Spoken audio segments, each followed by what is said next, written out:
Attention, cette vidéo présente à des fins pédagogiques des accidents de la route impliquant des deux roues motorisées. La plupart de ces accidents sont très violents. Le but ici est d'apprendre des erreurs des autres afin de ne pas commettre soi-même ces erreurs.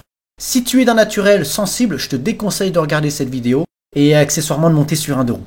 Merci de ta compréhension. Allez, maintenant c'est parti pour l'intro racoleuse.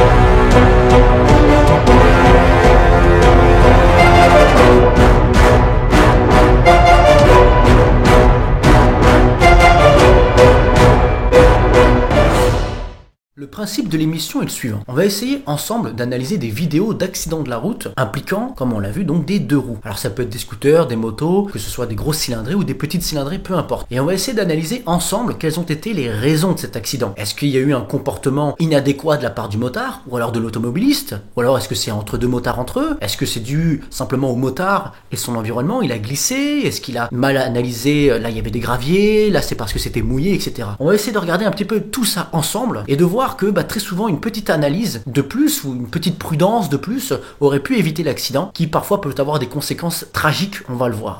Chaque vidéo aura un thème bien particulier et s'articulera autour de 3 accidents. On essaiera à chaque fois d'analyser le plus précisément et surtout le plus objectivement possible chacun de ces accidents. On pourra faire appel à des ralentis, à certains graphiques, certains dessins et certains zooms afin de mieux comprendre et analyser la situation.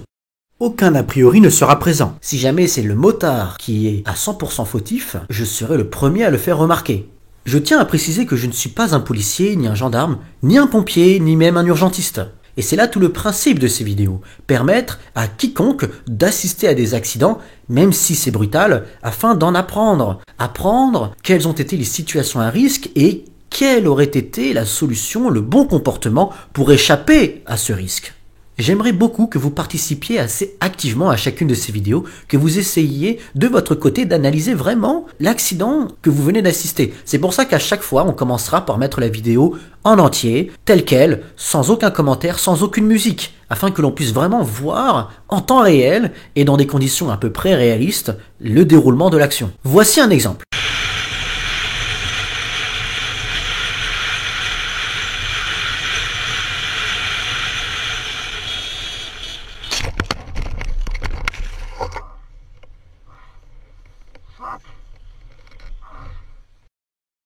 On suit donc un motard qui roule sur une route de campagne en suivant au loin une voiture et qui arrive auprès d'une intersection. Regardons un petit peu mieux cette intersection. On voit, juste ici, que la voiture a un cédé-le-passage. Donc, le motard a la priorité. Or, il semblerait que la voiture ne l'ait pas vu, elle grille le cédé-le-passage et rentre en plein dans la moto. Donc, d'un point de vue code de la route, le motard n'a rien fait de mal. La voiture est à 100% fautive. Mais d'un point de vue motard, il a fait plusieurs erreurs. La première erreur, selon moi, a été de s'assimiler à la camionnette qui était passée à l'intersection juste avant. Le motard a dû se dire que vu que cette camionnette était passée, cela signifiait que la voiture qui était arrêtée au cédé-le-passage était attentive à l'intersection, et donc que cette voiture l'aurait vue. Et ça, c'est une erreur. C'est une camionnette qui était passée juste avant. Une camionnette, c'est plus gros et c'est plus lent. C'est donc beaucoup plus difficile de passer à côté. Les gens sous-estiment constamment la vitesse d'une moto, car visuellement on est petit, on est léger. Un semi-remorque à 70 km/h ne fait pas l'effet d'un scooter à 70 km/h. Pourtant, ils ont la même vitesse et passeront donc au même moment à l'intersection. Mais disons qu'on est un petit peu plus disposé à freiner pour un camion. Un motard ne doit jamais s'assimiler à une voiture dans une intersection. Quelqu'un arrêté à un stop ou un cédé-le-passage peut très bien avoir vu une voiture, un camion, mais passer totalement à côté de motos ou de scooters qui passeraient par là. Mais revenons un tout petit peu en arrière.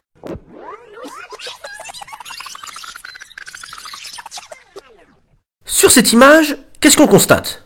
Eh bien, on s'aperçoit que le motard a le soleil dans le dos.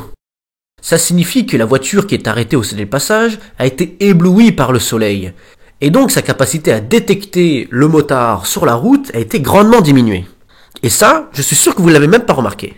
La troisième erreur concerne les quelques secondes avant l'impact. En effet, à ce moment précis, on voit le motard se déporter un tout petit peu sur la voie de gauche. Voyant que la voiture ne s'arrête toujours pas, il se met à klaxonner.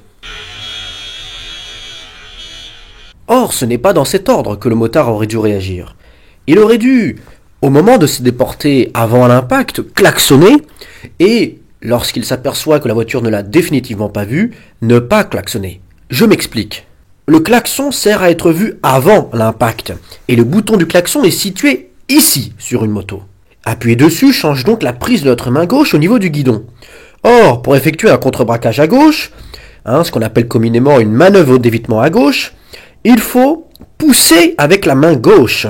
Instinctivement et mécaniquement, cet ami motard n'était donc pas prêt à faire une manœuvre d'évitement à gauche, ni même à droite, car on voit bien qu'il était focalisé sur l'obstacle. Alors justement, pourquoi est-ce que je dis ami motard ?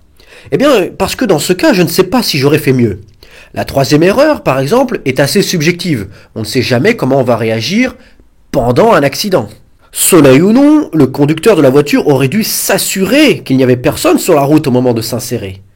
On voit bien que la route d'où débouche la voiture sort d'un petit quartier pavillonnaire. On peut donc imaginer assez facilement que le conducteur sort de chez lui, qu'il connaît très bien cette route, qu'il connaît très bien se céder le passage, et étant donné qu'on est en campagne, il n'y a en général que très peu de circulation sur cette route. Mais ce n'est pas une raison. Ami motard aussi, parce qu'on voit bien, au tout début, qu'il n'a pas une vitesse excessive. Et, comme on peut le voir juste après l'accident, il est bien équipé. Il a des chaussures montantes, il a un casque, il a une combi en cuir et des gants. Résultat, il s'en sort a priori indemne, malgré la collision qui était quand même assez violente. Et c'est ça l'essentiel. Mais alors justement, quelles sont les leçons qu'on peut en tirer ? Eh bien, selon moi, on peut en tirer 3 leçons. Premièrement, analyser son environnement, c'est indispensable et bien plus pointu qu'on le croit. Remarquer qu'il pleut ou qu'il y a des embouteillages, tout le monde peut le faire. Et si en plus on ne s'adapte pas à ces conditions, eh bien ça ne sert à rien du tout. Même l'orientation du soleil est importante. Deuxièmement, je vais partager avec vous un proverbe que j'ai appris à la moto-école il y a quelques années. C'est mon moniteur qui parle. En moto, pars toujours du principe que personne ne t'a vu et que tout le monde veut te tuer.